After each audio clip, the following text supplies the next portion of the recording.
What's a habit you picked up during quarantine that you still maintain? I'm sure I'm not the only one, but my work-life balance was forcefully reprioritized in the best way, and I don't think I'll ever give an actual fuck about a job or money ever again. I mean, I care to the extent that I want to try and do good work, and obviously I care about money to the extent that my bills need paid. But I realize there are plenty of jobs out there and plenty of time to advance my career. I only have one family, though, and my kids are kids for a very finite amount of time.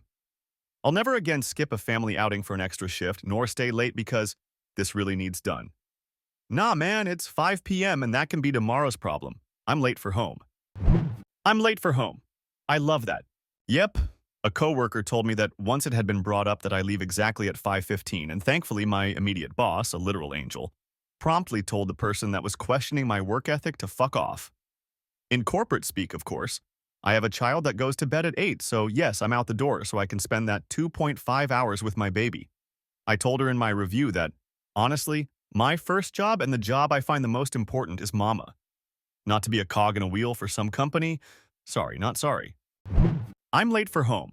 As a workaholic, I'm going to try to get in this mindset. Thank you for the perspective. I don't remember where I read it, but someone said, in 20 years, the only people who will remember all of the extra hours and late nights you put in at work will be your kids.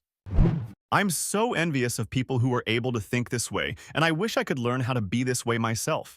I need to get out of working in healthcare, but I wouldn't know where or how to start over. I don't even have a family because I gave everything I had to my job. The cycle continues. I don't know what you do in healthcare, but look for some sort of desk job in the industry. Secretary, file clerk, even if it's at the bottom of the ladder or close to it. Depending on your years of experience and knowledge, you should be able to work your way up to better pay. Comfy bras only. I cannot stand underwire anymore. I tried once for a dinner out and rushed home so I could take it off. Underwire never hurts me unless it's breaking through once the bra is at the end of its lifespan. Fuck hard lace with not even a thin cup though. I hate that scratchy shit. LOL, I turned 60 this month and about a week ago I decided fuck it. I don't need to wear uncomfortable bras anymore, so I've been letting the old flippy floppies hang free and give zero fucks about anybody else's opinion. Haven't worn a bra or pants with a zipper since 2020. Same. I wonder how I did it for years, and I'm a person who definitely needs a bra, so I go with underwire free now. Until we tested the comfort of using non-wired bras, we did not know that it would be the best decision made for women's comfort. I get like zero FOMO ever now. JOMO, joy of missing out.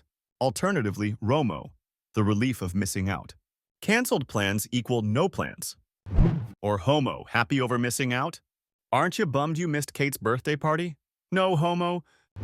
I have a personal issue with this. No one cares to go out or do anything, and by default, I don't see people much.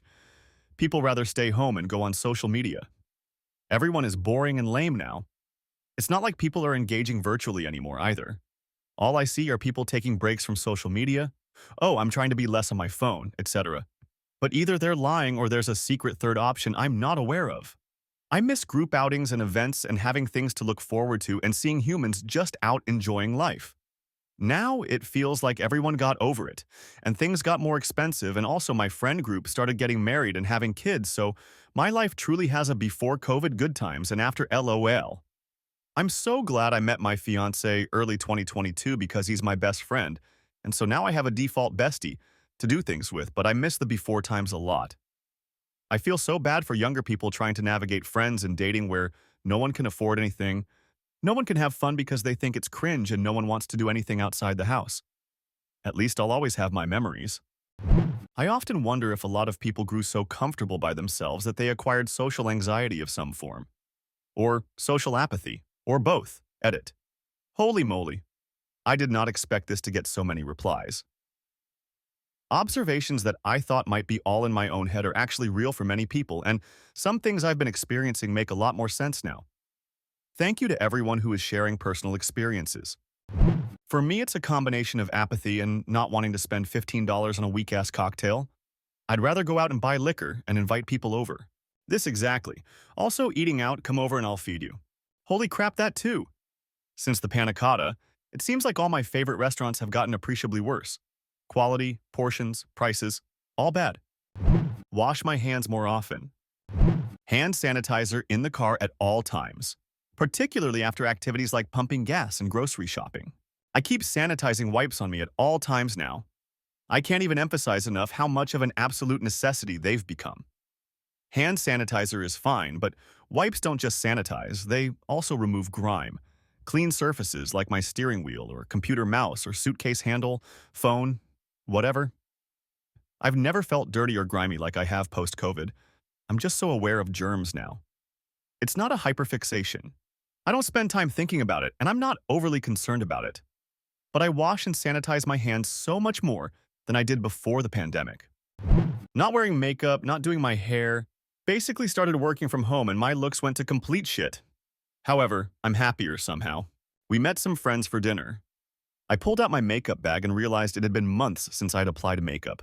My mascara is way past its expiration date. If I buy a new tube, I'll only use it once before it's expired. I wish there were one-use tubes. I have to use mascara to be dressed up at Chapcat too because as a redhead, my eyelashes are completely transparent. Having a wardrobe of nice work pajamas. My sister calls them pandemic tuxedo. I call it business sloppy, button up, shirt track pants. Learning German on Duolingo. Now I have 1,700 days without pause. How would you rate your proficiency now? Do you think you could travel through Germany without assistance? In my experience, it is helpful for reading and understanding the basics, but speaking is another thing. From my Spanish experience, I think it's helpful. My business partner is from El Salvador. We have a couple Spanish-speaking employees. I'm around it a lot, and I've picked it up that way.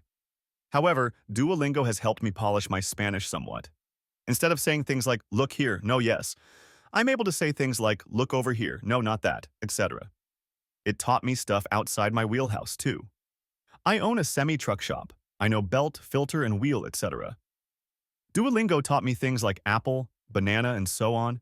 My Spanish is good enough I can almost always answer Spanish in English. I speak enough that someone knows what I'm talking about. I just traveled to France with a friend who spent about 9 months with French on Duolingo. She supplemented her learning with a few other materials, but it was mostly Duolingo. Her French was surprisingly functional and helpful. Kudos to Duolingo. Avoiding large crowds, and people in general.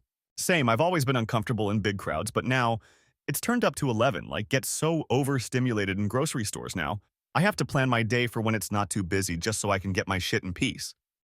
OMG went to a Costco on the weekend, and almost had a panic attack, it was so crowded. I kind of feel like I'm being surrounded by COVID germs when I'm indoors in a crowd now. Costco in particular is fucking hellacious since the pandemic. Parking lot is nuts. Multiple choke points where you're forced into a crowd, checking cards on the way in, receipts on the way out. Everyone has a giant-ass shopping cart that is always in your way. People cutting you off due to samples at every end cap. Gross, etc. Checkout is like a Hieronymus Bosch painting. Doomscrolling.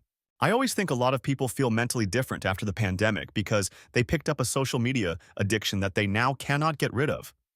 That's on top of all the hardships from the pandemic itself, of course. Me, who found this comment while doomscrolling.